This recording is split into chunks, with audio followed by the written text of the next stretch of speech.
The following is scheduled for a 1-hour time limit and is anything goes. Introducing, coming from Pittsburgh, Pennsylvania, in the Trib Live Radio Studios, WrestleZone.com reporter and columnist Justin LaBar. And his opponent, you. Call, tweet, email, because you can go one-on-one with Justin LaBar in Wrestling Reality right now on Trib Live Radio. So for the first time since WrestleMania, The Undertaker live on WWE television. And what's the most commonly tweeted question?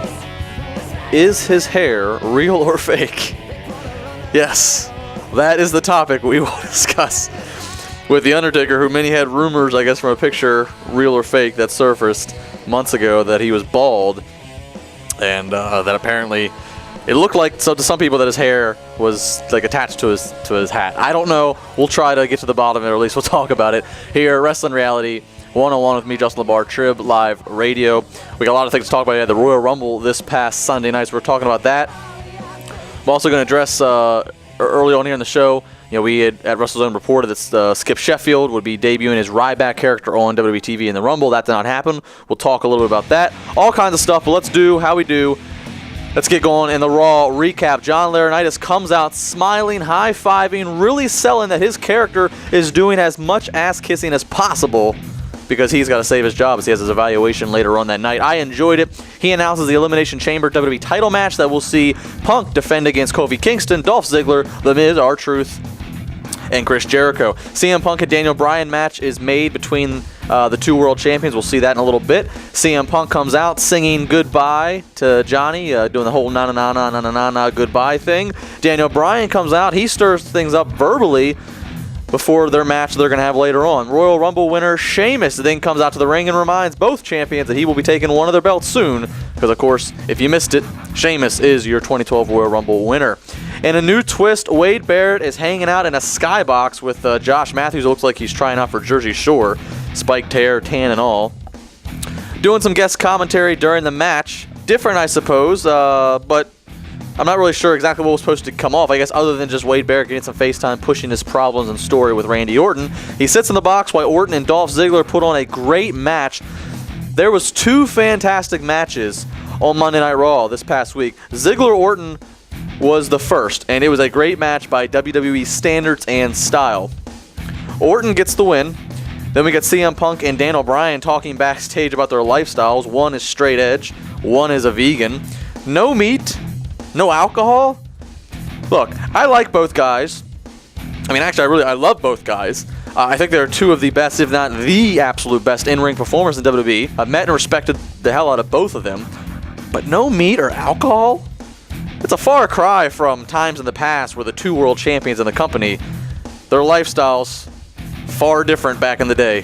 Health conscious? Not quite.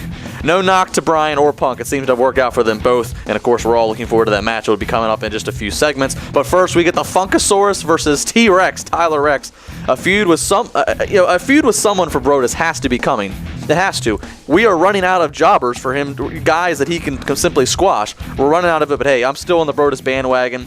People dancing in the crowd. Signs all over the place. Disco ball over the ring.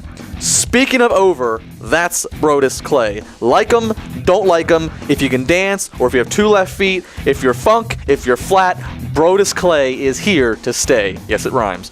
CM Punk versus Daniel Bryan. They do the Code of Honor handshake that pays homage to Ring of Honor.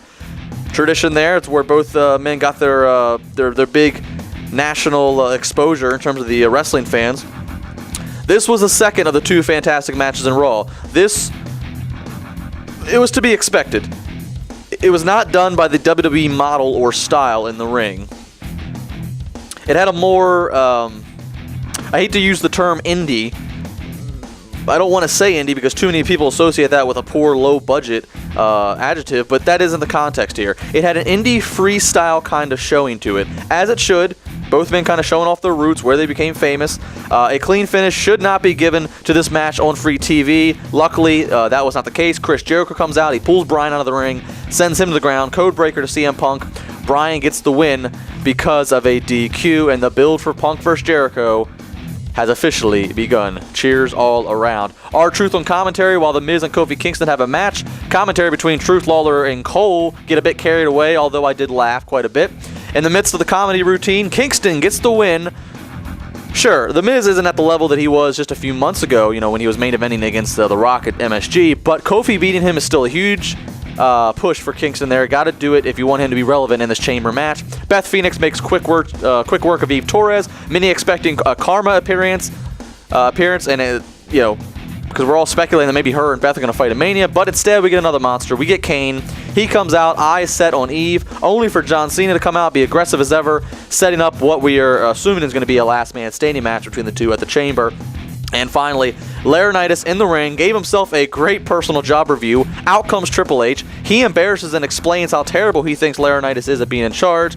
And just as he is about to say that he will be taken over because he has put his personal issues with people behind him, the gong hits. Out comes The Undertaker for the first time since WrestleMania, just as they did last February. No words needed to be spoken, except this time, Taker looks at the Mania sign, seemingly challenging Triple H again, and H pats him on the shoulder and walks away as if to say he has moved on. The question is, why does Taker make the challenge? Why does he come, and why does he want Triple H? He's beat him twice. Don't get me wrong, both matches were great. But why would a guy who has nothing to prove make the challenge? We'll talk about all that and more coming up here. Trib Live Radio, Wrestling Reality, 412-320-7925 is the number. sportstalk@tribweb.com is the email. Or you can tweet me at Justin LeBar. We got a whole lot to talk about, but we'll talk about Sheamus winning the Rumble and no Skip Sheffield, all when we return.